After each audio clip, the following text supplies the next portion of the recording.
Hi friends. Tuesday is the day where I usually do a lot of interviews and then also research and writing. And this week I'm doing a lot of research on what many people call the third quarter phenomenon, which comes out of research around people who have lived in isolation in submarines or in the Arctic research centers that exist or in space. And a lot of the things that I'm hearing, both from people just in my own life, my friends and clients, colleagues, and also from people who are asking for interviews right now, is that we're all feeling really lonely and really irritable. And so I want to talk just a little bit about why that might be happening. In times of isolation, when it is prolonged, and we've never had a time like this where we really haven't known how long it's going to be, but typically around the third quarter, people become irritable and experience more mental health issues. And what that looks like is that in the first quarter of sheltering, very likely we were all kind of, excited, not excited, happy, but excited and getting ready and prepared. And we were panicking a little bit. Then we moved into kind of a honeymoon phase where everything, seemed kind of fun and novel and interesting. And now we are in this third quarter where our patience is running thin. It's as though we kind of don't have the same buffers that we would normally have. We're not out and about in the world, interacting with people, kind of working off our steam in the way that we normally would. And that means we have a lot of it pent up within us. And this is particularly tricky right now because we are either with others who are also experiencing a loss of kind of buffer. And so they're irritable and maybe feeling depressed or anxious or agitated.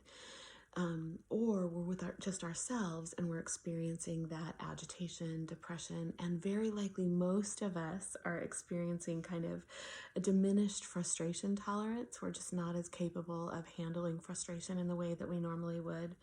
We're also very likely not feeling the same capability of delaying gratification. So we're kind of wanting to take the news that we've flattened the curve and just take that and jump back into being active in the world. And we're also less likely than ever to be able to regulate. And this is really tricky because we've already been living in a time where we're less able to delay and less able to regulate our emotions. And we also know that the way that we've been using tech for the last several years has made it less likely that we apply really deep critical thinking skills. So right now, as this virus is still very contagious and can be spread even if you do not have symptoms, it is really important more than ever that we are incredibly discerning with the information that we take in and that we apply a lot of critical thinking skills to it, checking resources, really making sure that the information is sound before we take it to heart or share it. Second, we need to insert a pause between getting some new news and just acting on it, going out in the world without a mask, for instance. We need to be able to pause and think through what we're experiencing in order to then be able to, from there, do some self-soothing. Self-soothing is things that aren't just distracting, but literally doing some things like deep breathing. You can find lots of videos about breathing on my Instagram or my website, or reading a paper book or listening to a song that actually calms our central nervous system and makes us more calm, because nothing about the situation that we're in is simple.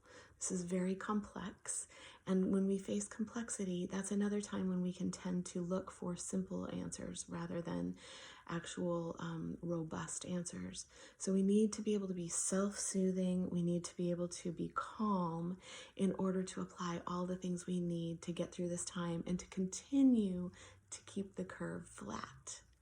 As the week goes on, I'm going to be writing more about how you can also take a break during this time of sheltering in place and actually really approximate a vacation day. So stay tuned for that. But today, know that the feelings that you're feeling are normal.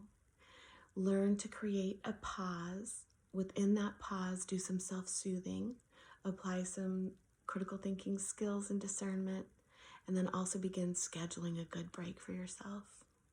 We're getting through this and it will end. We just have to stay the course.